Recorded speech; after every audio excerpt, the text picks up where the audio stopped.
Welcome to another Thursday night at Dallas Social Toastmasters. I'm going to go ahead and share our agenda at our website at DallasSocialToastmasters.com.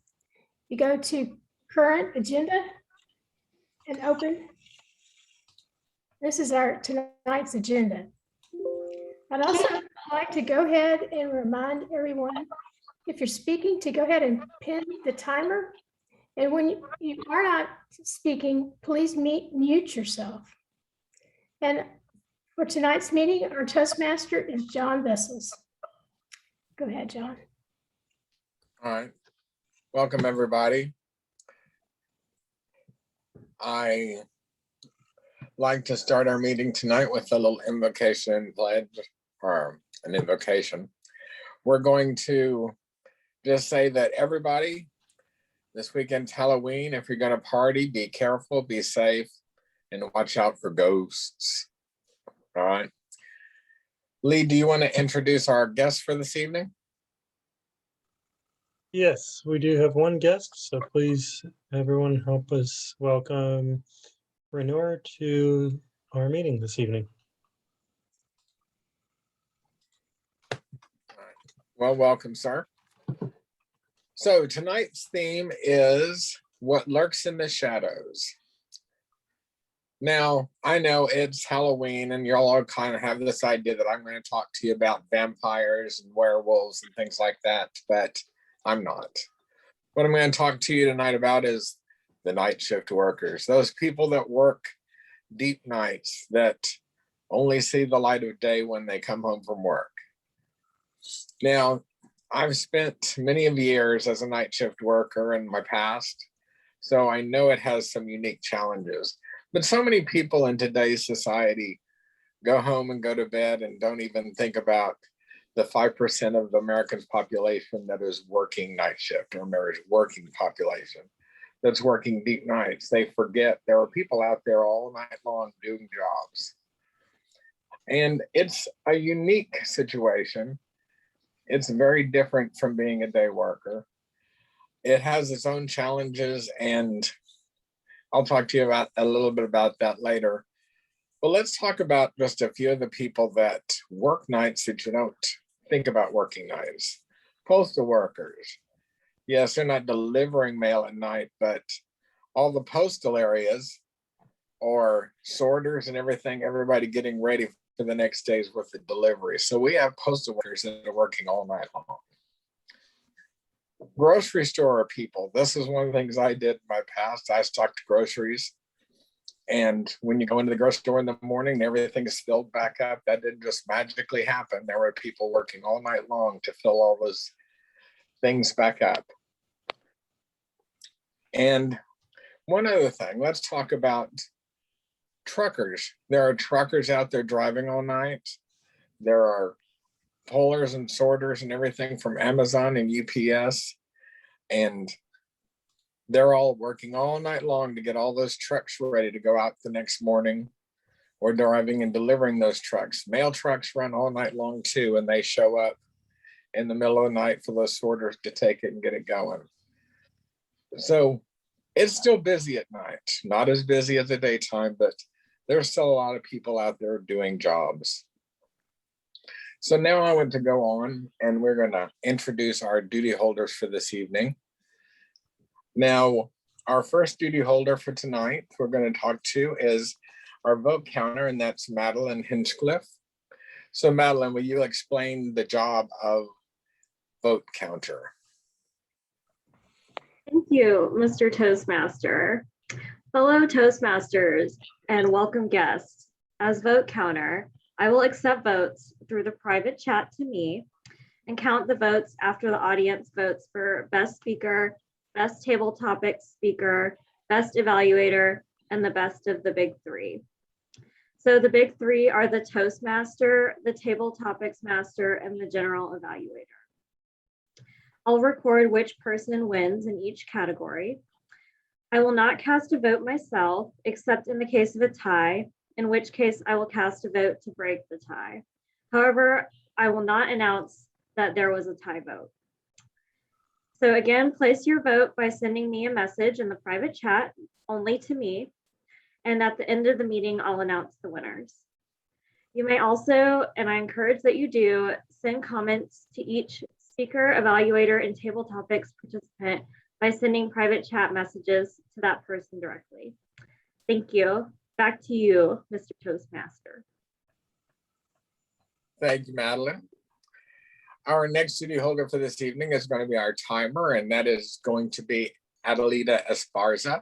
So Adelita, will you explain what the timer is going to be doing? Okay.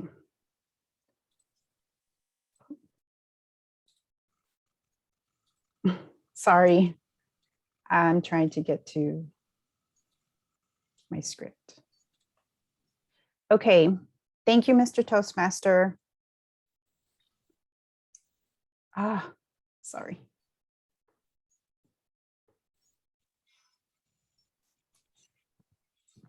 As timer, I will be helping these speakers practice expressing a thought within a specific time. My duty during this meeting is to time prepare speeches, table topic speeches, and speech evaluations. For a 5 to 7 minute prepare, for the green card or background, actually, the minimum go time is for a 5 to 7 minute prepared speech. I'll show the green card background at 5 minutes, the yellow card background at 6 minutes, and the red background at 7 minutes, and you will have 30 seconds to finish. For table topics, each speaker is encouraged to speak for 1 to 2 minutes. I will show the green card background at 1 minute, the yellow background at 1 minute and 30 seconds, the red background at 2 minutes, and you will have 30 seconds to finish. For evaluators, you have 2 to 3 minutes. The green background is shown for 2 minutes, the yellow background at 2 minutes and 30 seconds, the red background at 3 minutes, and you will have 30 seconds to finish. If you speak under time or overtime by more than 30 seconds, you will be disqualified and will not be eligible for awards. However, for table topics, you must reach at least 1 minute. No grace for that. I will report qualified times when called upon throughout the meeting. Thank you. Back to you, Mr. Toastmaster. Thank you, Adelita. Our next duty holder for this evening is a change. It says all counter. It says Tom Tariki, but it is going to be Lee King tonight doing the role as the all counter. So Lee, will you explain all counting? Yes, my duty as all counter for this evening will be listening to all of the speakers throughout the meeting, paying careful attention to crutch words and filler words such as so you know, anything that is repeated and could be considered a distraction from the message that the speaker is trying to convey. I will give a report at the end of the meeting. Back to you, Mr. Toastmaster. Thank you, Lee. Our next duty holder is going to be our posture monitor, and that's Karen Lee. So Karen, will you explain the duties as posture monitor? As posture monitor, I'm going to be looking for any distracting postures, such as what I can see, maybe people touching their hair, eyeglasses a whole lot during the meeting. And I'm going to make notes and I'll give a report when called upon. Back to you, Mr. Toastmaster. Thank you, Karen. Our last duty holder for this evening is going to be Tom Tariki, and he is our grammarian. So Tom, will you explain the duties of the grammarian to everyone? Thank you very much, John, fellow Toastmasters, welcome guests. So as grammarian, it's my responsibility to pay close attention to all speakers, listening carefully for their language usage. I'll note any egregious misuses of the language as well as any particularly exemplary ones. As grammarian, it's also my duty to introduce the word of the day. Let me share my screen here. So, are you guys seeing it? There we go. So the word of the day for this week is concomitant, which means naturally occurring or associated. An example of the use of the word concomitant would be a tax cut without a concomitant cut in spending is not a tax cut, but a tax deferral. Each speaker is encouraged to use the word of the day. In order to qualify for best table topic, you must use the word of the day in your response to the question. I'll give a word of the day report and a grammatical usage report when called upon at the end of the meeting. Back to you, John. Thank you, Tom. Now, some other things about night shift workers. One of the things, or one of the groups that I haven't mentioned that of course I have been doing, or I have done in the past, is healthcare. I mean, you can always go back to the doctor and go to the emergency room and see a nurse or a doctor and get tech, and we have patients in the hospital, patients in nursing homes that people just don't leave in the evening and just leave them there all night. There's a pretty full crew left in hospital facilities all night long to take care of all the patients. Now, granted, it's a little quieter. It's one of the reasons I liked it when I was working on the floors, because the doctors don't come in except in emergencies. And so it's a little smoother, and most patients are trying to sleep, although we wake them up every 4 hours, unless you're in psych, and then we wake you up every 15 minutes. But that's beside the point. We have to keep you safe. Also, another thing I've done in my past was janitorial work. I did a little time between jobs working as a janitor. So those people that are still working in offices probably have a janitorial crew that comes in the middle of the night and cleans your place up and empties trash and all the other kind of things that need to be taken care of. And the last group that I'm going to mention, which we shouldn't avoid, are convenience store and gas station workers.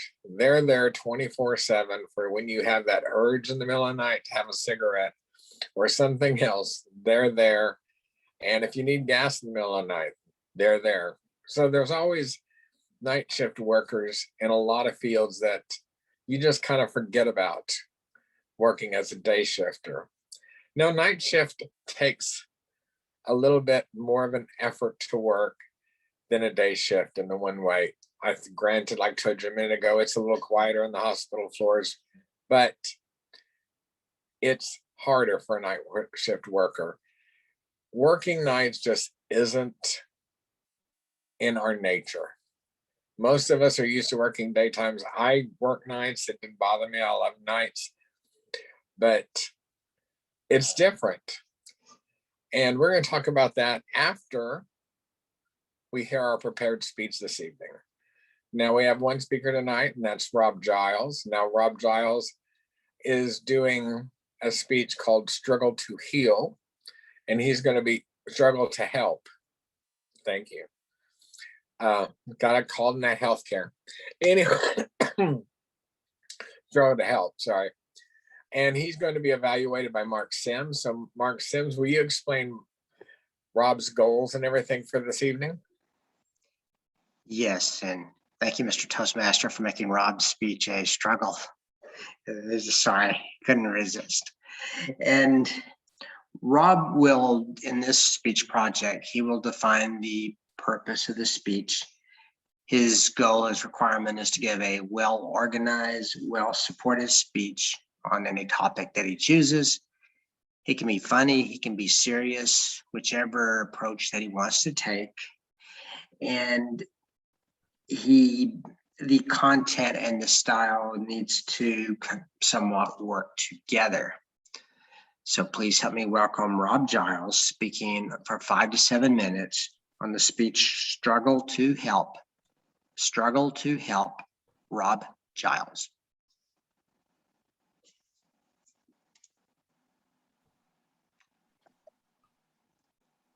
How many have you struggled with the decision to come to a Toastmasters meeting? How many have you struggled with joining Toastmasters, making that decision to do it? And how many of you have struggled with talking to the VP of Education about scheduling that first speech, that icebreaker speech? Fellow Toastmasters, guests, struggles are part of life. They may be a concomitant with life. It's something that we have to deal with as we go through life. Sometimes we struggle with those things that I mentioned. And even from joining to giving our first icebreaker and even beyond within Toastmasters, we have struggles. But struggles similar to failure can lead to satisfying and very fruitful resolutions or results. And that's the benefit of those things. For myself, when I started Toastmasters, it wasn't so much a struggle to decide to come to the meeting. However, I'll tell you this, when I drove into the parking lot, I started to wonder if I wanted to get out of the car, walk into the restaurant and into that room where I knew nobody. But I did that and went through that, got through those struggles there and sat far back in the corner, almost as far away as you could from everybody else so that I wouldn't be noticed, hopefully. And that was some of the struggles that I had. Of course, I had struggles the first time when I stepped up on stage as well. First icebreaker, or not first icebreaker, but first table topic that I performed on stage. And it was the easiest question, but I sat there for a minute. If the minimum requirement would have been 2 minutes, I would have sat there for 2 minutes. Not a word. You could have heard pins drop all over the place. But my point is that we all struggle, and that's something that we have to learn from, and something through Toastmasters we can learn from. We have all of us around us that can help us to grow and learn and improve. And because we've been through those struggles, we can look around the room, around the Zoom meeting, and we can see other people that may be having struggles. And we can relate and then perhaps offer some assistance to them. We do it actually every meeting, whether we're a helper, an evaluator, or anybody else that may provide comments to us after we've spoken or taken on a role. We can go even further as a mentor to one of the members and help in that way. But as we grow, as we learn, as we go through those struggles and we see others struggling with similar things, perhaps other things that we haven't struggled with, we can have that empathy, and we have the knowledge and the experience because we've gone through similar things. And that gives us the motivation to help those people. But as we move further along through Toastmasters, I have found, for myself at least, that I look for those opportunities. And those are the things that really bring satisfaction to me, to be able to impart, whether you want to call it wisdom or just my own experience, to other members as they go through some of the struggles that they may go through. Maybe help them before they reach a struggling part. And it's become a more pervasive part of my life that I actually love to have, because what's better than to give your advice from troubles and struggles that you've been through than to help somebody else so that they can have an easier time. In a sense, it's a little bit like parenting, where you may be hard on your kids, you may give them advice and wisdom, they may not like it, but you're just trying to make their life easier. You're just trying to help them so that they don't have to go through the same full struggles that you have. Perhaps they'll go through different ones, but you'll be there to help them through those. Struggles can lead you to learn and to grow, and that growth can allow you to help and give back to those co-members. And this can be applied throughout your life. It doesn't have to just be in Toastmasters, but it's very applicable with Toastmasters, and you can see it readily. One of the most satisfying things in Toastmasters is watching a new member come in and then grow, gain confidence, become a better speaker, be a stronger leader. And when you see that transformation take place and know that you and the club surrounding that member have played a role in that, it's extremely satisfying. And it's great to watch that person succeed where they may never have felt that they could when they first walked through those doors.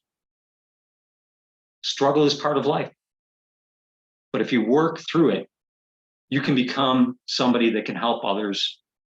And perhaps it becomes a little bit more prominent in your life, looking for those opportunities. I don't necessarily challenge you, but I suggest and recommend that you look for those opportunities yourself as you move forward and offer up maybe just a little bit more help than perhaps you had before, because we all need a little help. Back to you, Mr. Toastmaster. Hey, thank you, Rob. Very interesting speech this evening. Very enjoyable. So let's talk about, timers report. Adelita, did Rob qualify on time? Okay, thank you. Since we don't need to vote, since there's no competition this evening, please do consider making comments and sending them directly to Rob so that he knows what you thought of his speech this evening and what I'd like to share with him. Now, let's talk some more about the night shifters and the special unique struggles, and one group that I forgot, restaurant workers. IHOP, Denny's, people like that. I'm continuing, to mention them because they're out there all night. So when you leave the bar and you need a breakfast or something in the morning, in the middle of the night, you can usually go to a restaurant. These and some fast food places are open 24/7. So restaurant workers are out there for your convenience and what you need.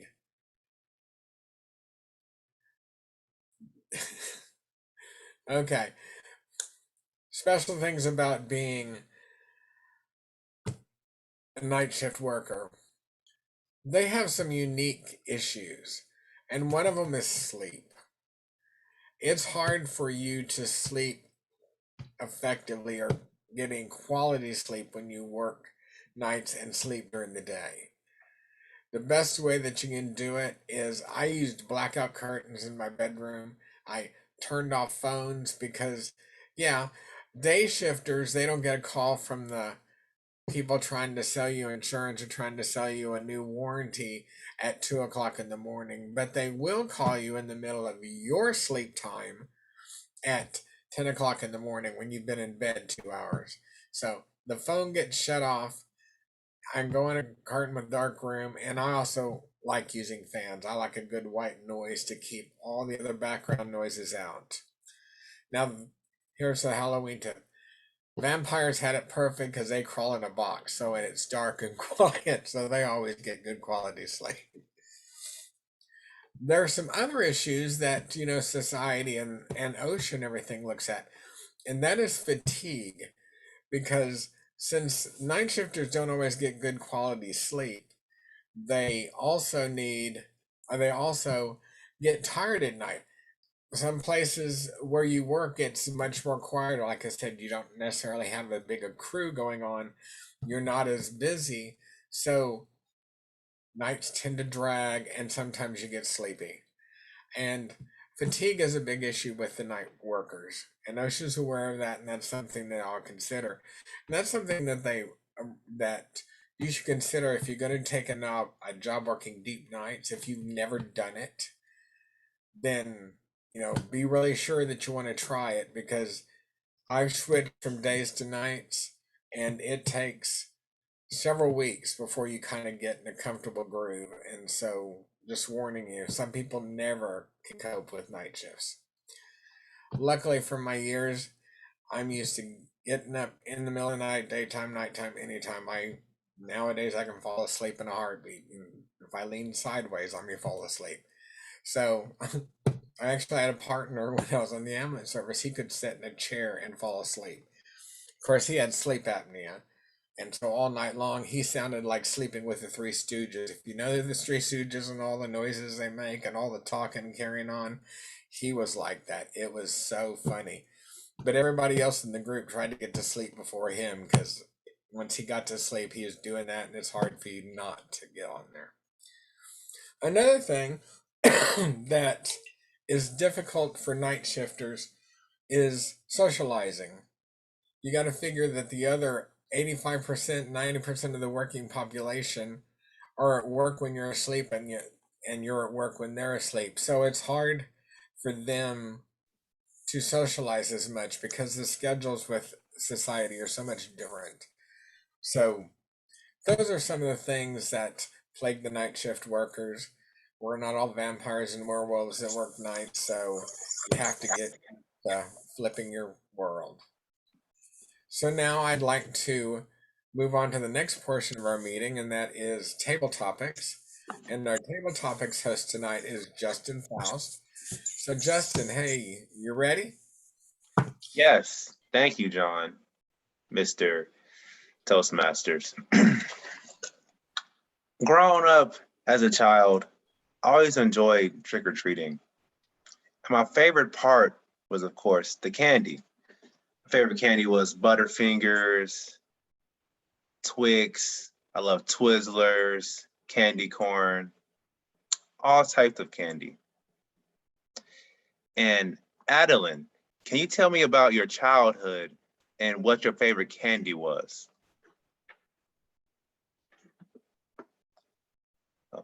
Adelina, or I'm sorry, is that how you pronounce? We have a Madeline, and then we have an Adelita. Adelita. Okay. Oh, can somebody take time for me? Megan's pretty good at that on the fly. Excuse me? Sorry. Dagan's got it. Oh, okay. What was the question? I'm sorry, a little distraction. As a child, what was your favorite candy during Halloween? As a child, I had a lot of favorite candies, not really the most of a favorite. I basically ate a lot of Mexican spicy candy. Not sure if anyone on here has ever tried them, but those are my favorite candies. But going trick-or-treating, what I always looked forward to was Snickers, Kit Kats, all the basic candies that everybody likes. But I also was looking forward to those blow pops because I like to use those blow pops with dill pickle. That was my favorite snack at the time. But now I can't eat that anymore. But those were my favorite candies. And now I kind of don't have to go trick-or-treating, but I can go to the store and go buy me a bag full of Reese's Pieces. Back to you, Toastmaster or Tabor Tockets. Thank you. I mean, I definitely like Mexican spicy candy. That was always good growing up. I got it here and there, not too much. I grew up in Kansas, so we didn't have it that much. But I also enjoyed trick-or-treating. I would always enjoy going house to house, visiting different houses and collecting candy. I had a brother and a sister, and we would walk for miles collecting candy, all types of candy. And I remembered the bigger houses had better candy. So we would always go to those neighborhoods. So Tom, tell me about tell me about your childhood growing up trick-or-treating. Thank you, Justin. As a child growing up trick-or-treating, one of the things that when I look back on my childhood is so striking and how different that the way I was raised from the way my children grew up and their experience is we grew up in the neighborhood. It was a suburban neighborhood, but it was actually kind of out in the sticks. It was in Carrollton, but at the time there was lots of space between Dallas and lots of open space, green space between LBJ and our neighborhood. It was kind of in the middle of nowhere. And we had so much more independence than my kids had. I remember Halloween as a kid going out with my friends, and my sisters had their friends. They would all go out on concomitant missions with their friends to grab as much candy as they could. But we would sit out the minute it turned dark. Me and John and Tim, we were all the same age. We lived 3 houses next door to each other, and we would run as fast as we could, door to door, trick-or-treating, and we would cover the entire neighborhood. We would probably go as far as an hour or more, not an hour more, a mile or more from our home, hitting every house, trick-or-treating, and we would use pillowcases as our sacks because they were sturdy and they held so much, and of course they were readily available. But we would run from door to door, just the 3 of us, and it would be probably 10 o'clock at night when we got home, and with absolutely no adult supervision at all.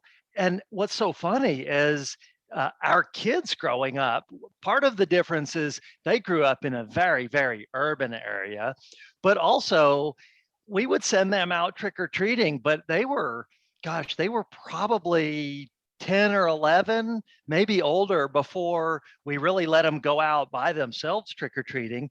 And even then, one of us, either my wife or I, was not far behind, just keeping an eye on them.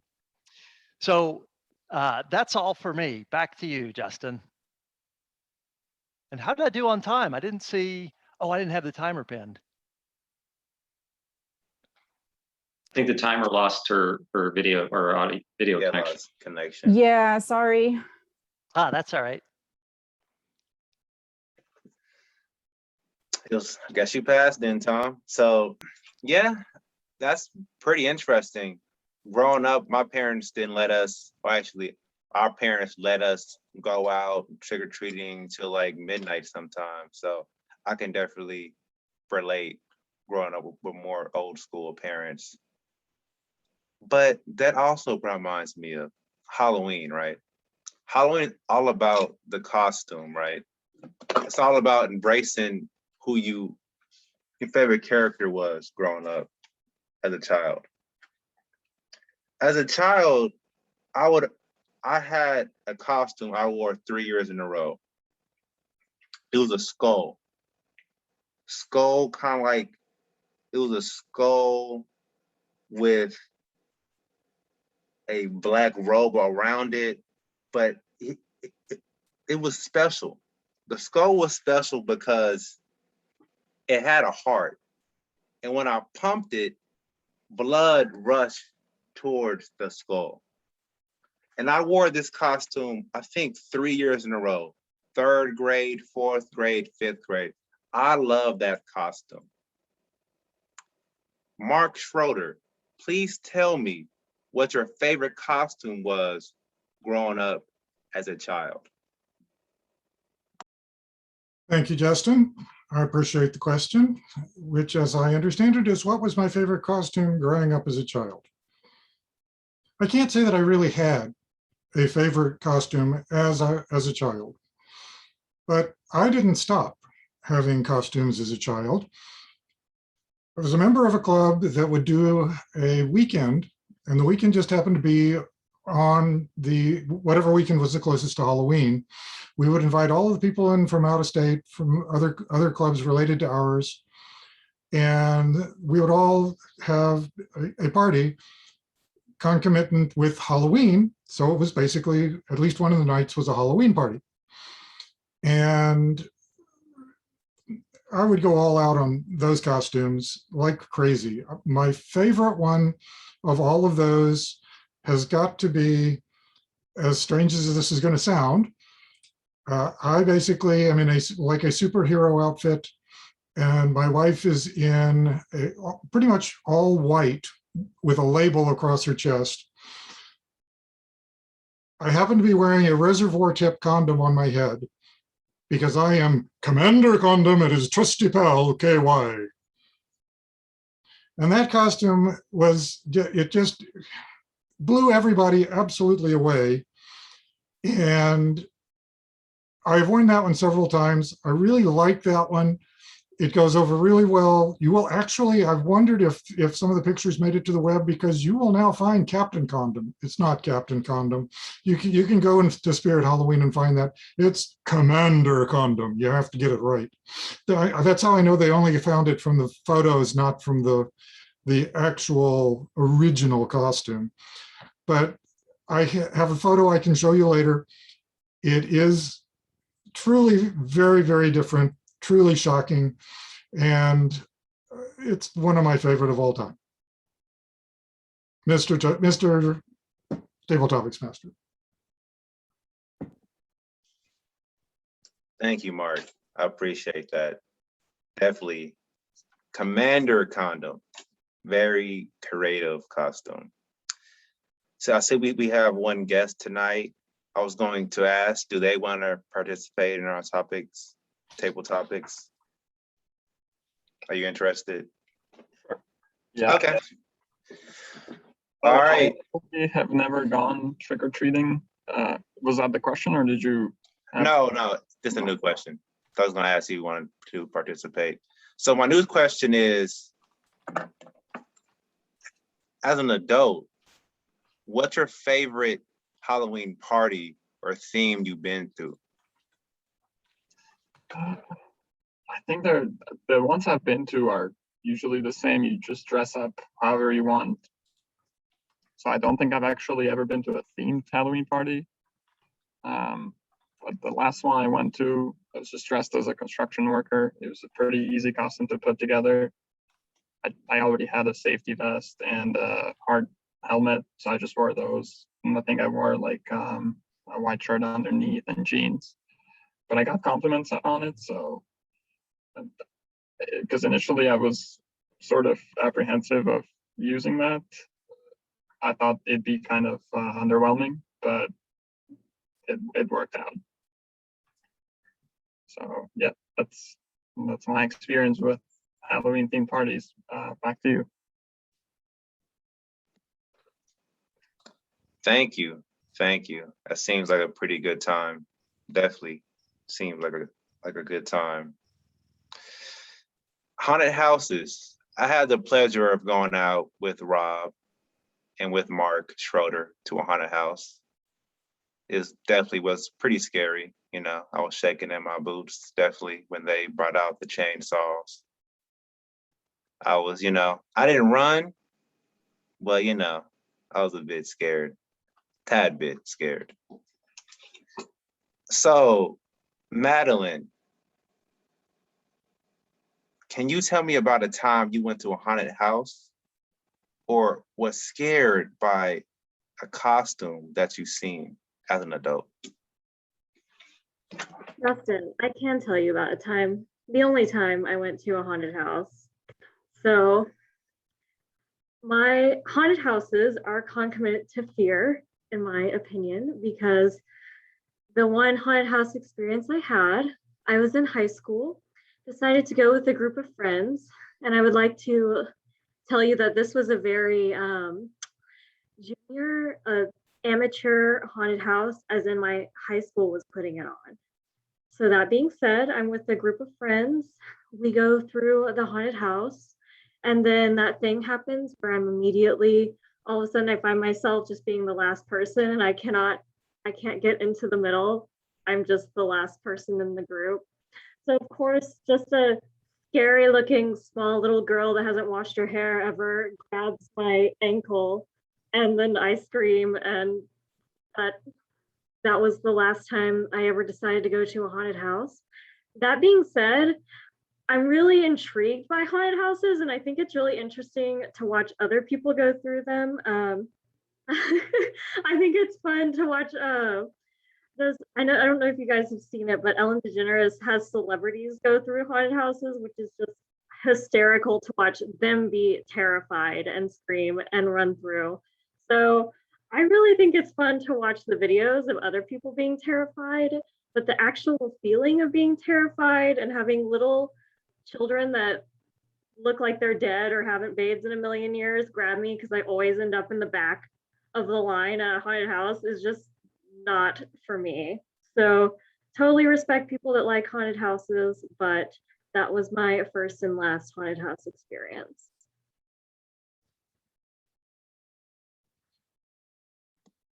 Thank you. Definitely. I mean, I can definitely relate, because this one, I think there was a girl, she came out screaming at me when we went to our haunted house, and I was just minding my own business, just walking through. And she was yelling at me. I'm like, man, like, how rude, right? But that concludes our topic, our table topics. I will go to Adelita and I guess Dagan. They both took the times. How do we do on timers report?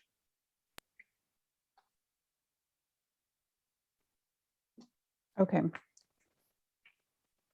For myself, 1 minute and 12 seconds. I did not use the word of the day. Tom, 2.25 seconds. Mark, 2.06 seconds. And Madeline, 1.50 seconds.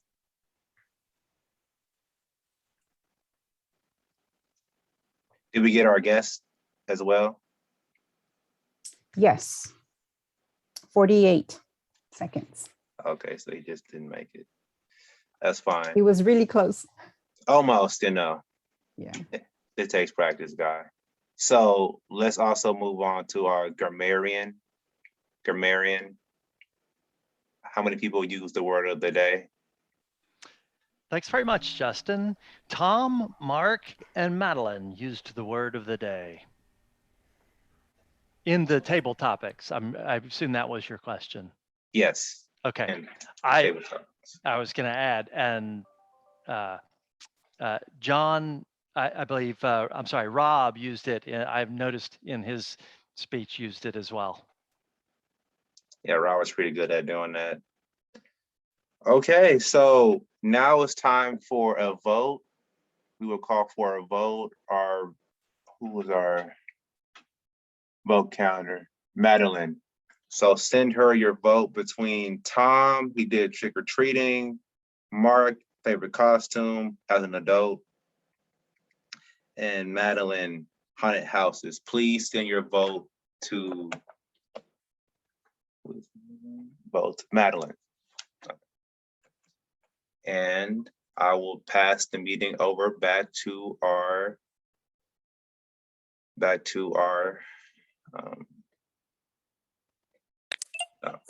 yes, back to John. Thank you. Okay. Well, thank you, Justin. Yes, I don't have anything more to add. So we'll just move on to the general evaluation portion of the meeting, and that's going to be Dagan Newland as our GE. All right, thank you, John.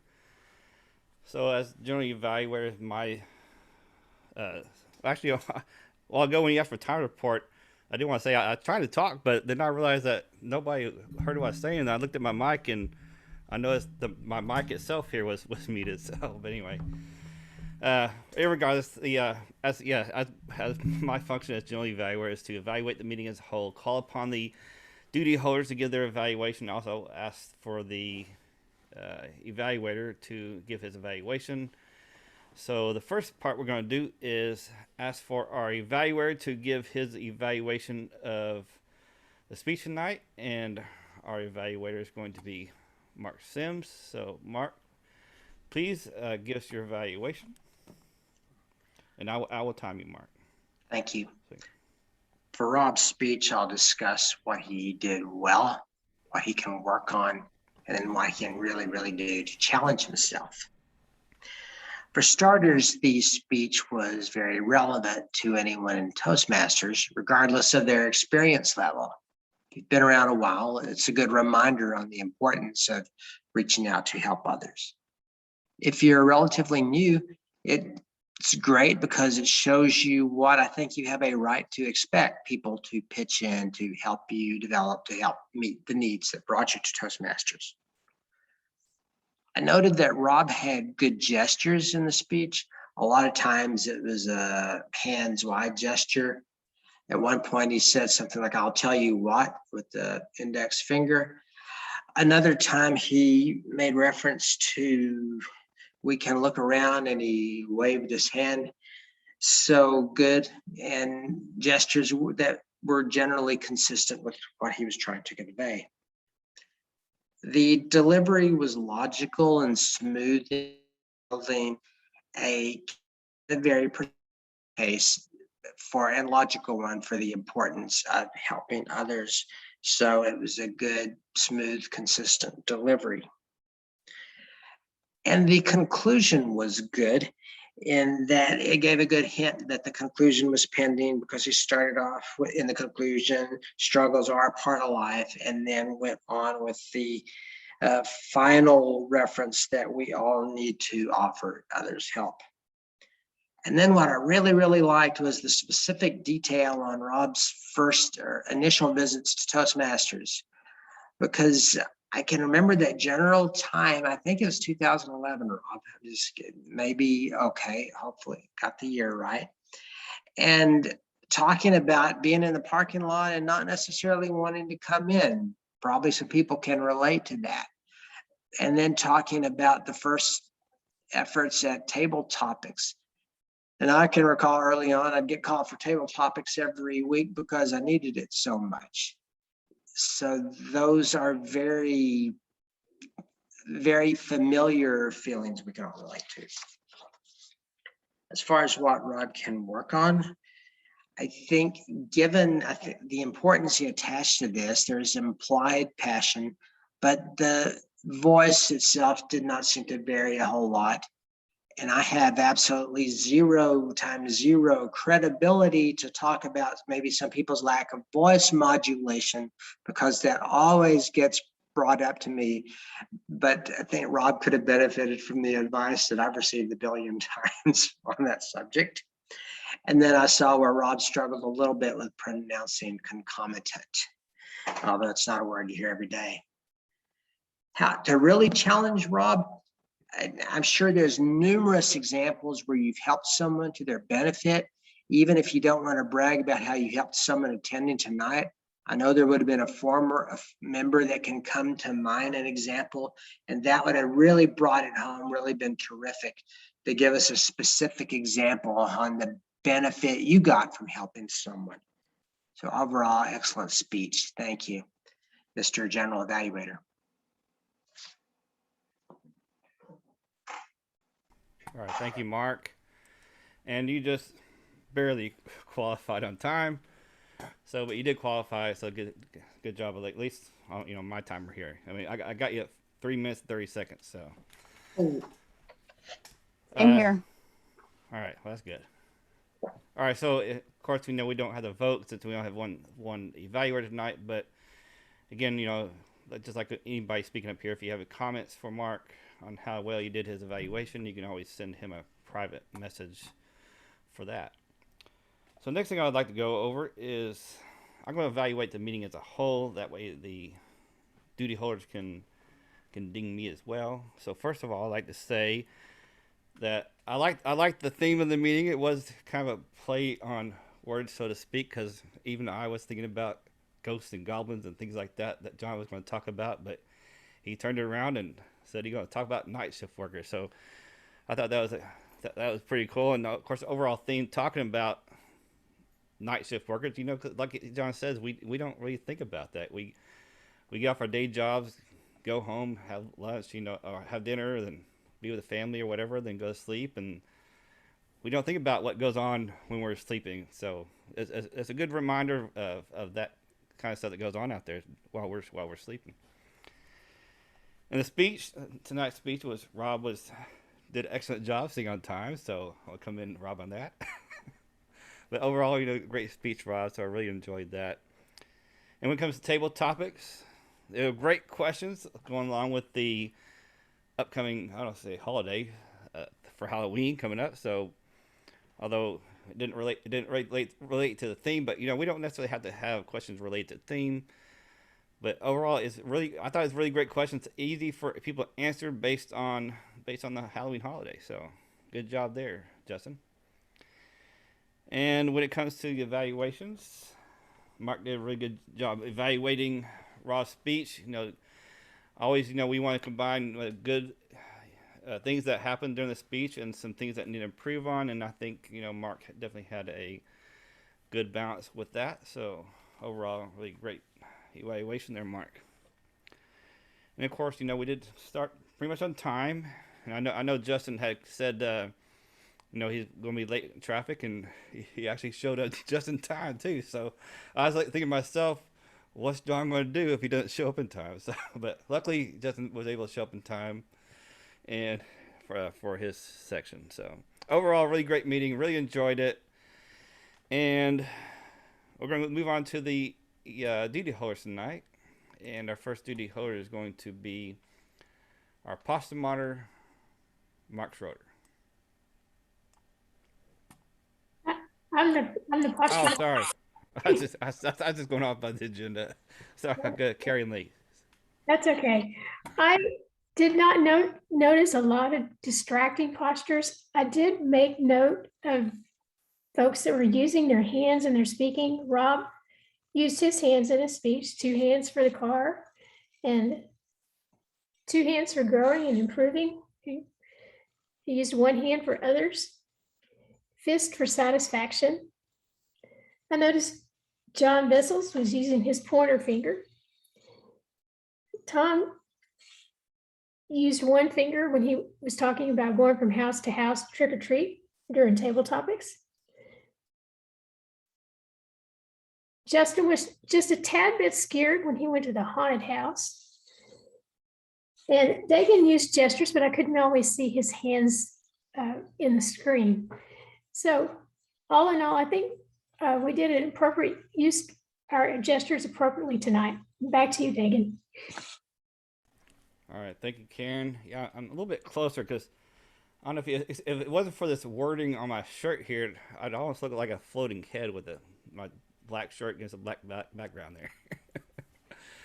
Our next duty holder is going to be our all counter, Lee King. So Lee, can you go over all counter, please?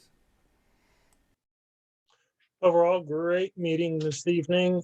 I got almost every person during table topics with a couple of us.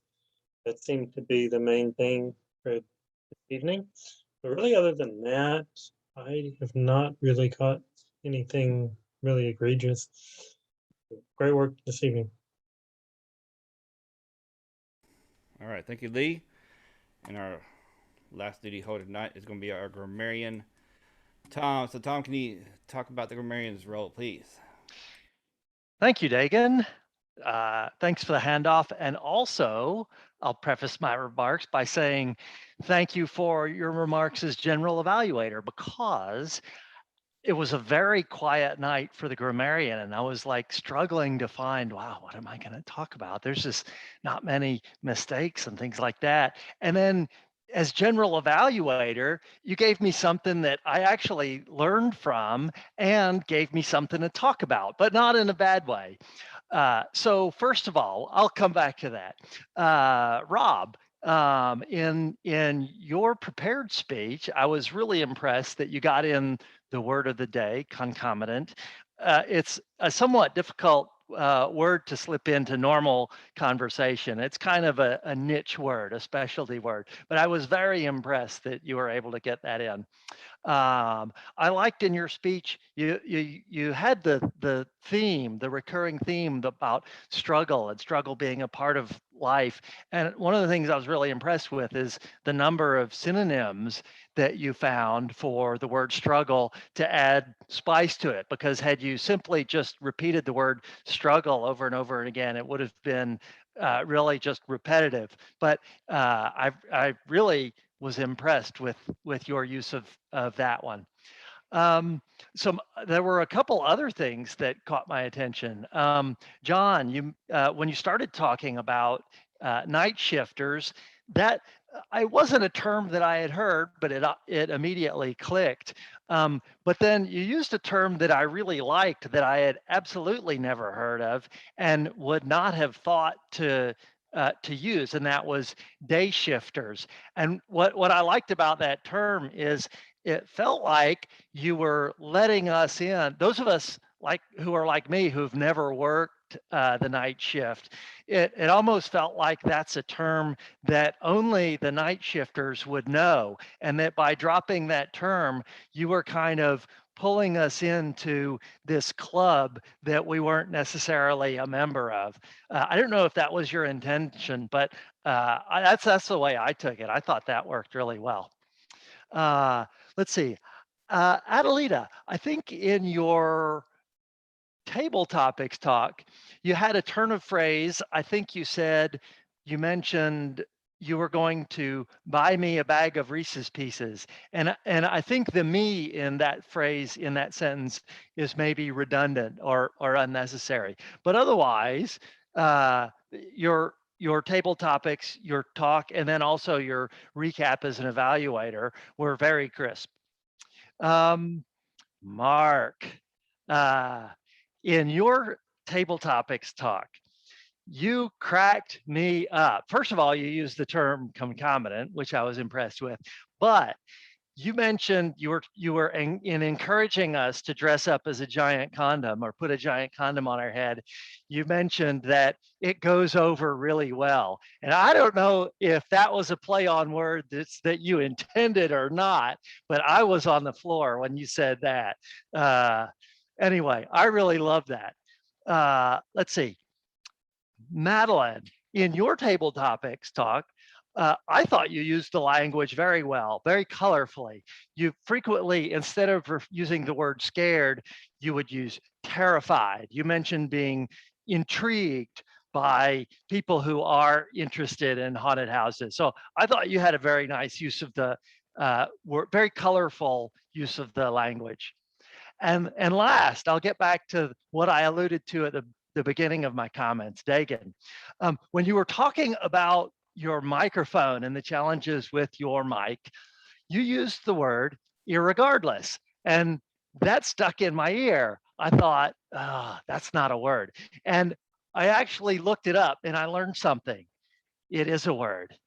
Webster's has it in the dictionary, and they say that it actually is a word, and in fact it means the same as regardless. And the comment I originally was going to say is irregardless is not a word. You should use regardless, but I was wrong. It is in fact a word, and what it says is that the IR normally is a negation, and so irregardless, when you have the IR at the beginning and less at the end, it's really kind of redundant. But in fact, it said the ear is actually for emphasis. I will say also, if you Google it, you'll find that there are a large number of people, mostly English teachers and other people with OCD, who, like me, who for whom that word is like fingernails on chalkboard. So when I found out long ago that word was quite often not preferred, because sometimes when I'm trying to say regardless, I would slip and say irregardless. I've stopped using the word regardless entirely, and I use the term irrespective. I don't know if that works for you or not, but also I've noticed the person I learned that from, when he used it in a phrase, it was more impactful because you hear the word regardless quite often. So anyway, that's all of my talk. So thanks very much, Dagan, and back to you. All right, thank you, Tom. Very informative. So thank you for that recap. All right, so now that's going to include my section of the meeting, and we're going to go to the vote of the best of the big three. And that will be John Vessels, our Toastmasters, Justin Faust, our Table Topic Master, and me, Dagan Newland, as the General Evaluator. So please take a moment and send your votes in for who you thought did the best of the big three.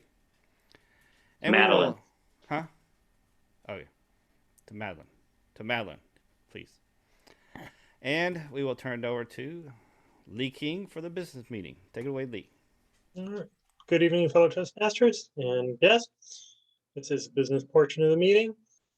We do have one guest, Rainier. I would just like to provide you with the opportunity to share with the group kind of what brings you to Toastmasters, what you thought about the meeting. Sure, thank you. Well, so I've been considering joining the Toastmasters club for a while now, and I finally decided to pull the plug. I think really what brings me is just, first and foremost, the desire to improve my public speaking skills. Now with COVID and remote working, I've had to do a lot more of virtual meetings, and I've kind of noticed that there's definitely some room for improvement there. So I'm hoping that I can address those concerns through just participating in the club. And then if somewhere along the way I meet more people, that'd be even better. So really a two-faceted reason. Number one is personal, to improve public speaking skills, and the second one is as an opportunity to meet people. Yeah, great. And what did you think about our meeting? I enjoyed it. I enjoyed the speeches. Really didn't know what to expect, this being my first time. But yeah, I enjoyed it through and through. Yeah, looking forward to more, I suppose. Well, thank you. Yes, welcome anytime. At this point, I don't really have any other announcements. There's not a lot going on right now in the district. There's really not much other than the holidays about to come on us. We are still continuing to meet virtually since we are still during COVID. And just like to thank everybody for those who were able to make it over to the division contest, and know that our club was very well representative with contest master and contestants. So thanks to all those that supported them last week. At this point, I actually just have one thing to go along with the theme that I thought I would share very briefly, and then we will call for a vote counters report. But anybody know, there is actually a time when most work-related accidents happen. Anybody know what time that is? It's actually documented that most work-related injuries happen at 3 a.m. in the morning, when people that work night shift are fatigued. In fact, this 3 a.m. phenomenon is actually used in the military all the time. When they try to do special ops, things like taking out Osama bin Laden, Hussein, people like that, they'll always attack at 3 a.m. the local time, because even the people that are guarding these other leaders or territories are more likely to not be as responsive as they would be at, say, noon in the middle of the day. I took an occupational risk assessment course in undergrad, and I read that whole theory and actually found it very interesting. And if you do some research, you will actually find that. So there is a lot to be said about 3 a.m. With that, Madeline, will you please give us a vote counters report, please? Yes. Okay. So first, shout out to Rob and Mark. So even though there was no competition, honorary mentions, did a great job. Swept the floor, won for sure. And then for the best table topic speaker, cross my heart, hope to die. It was me. So thank you guys. I promise. And then So best of the big three is John Vessels. So congratulations, John. And that's all I've got. All right, at that, the meeting is adjourned. Thank you for coming. All right, give me just a moment. We will stop the meeting, stopping the recording in 3, 2,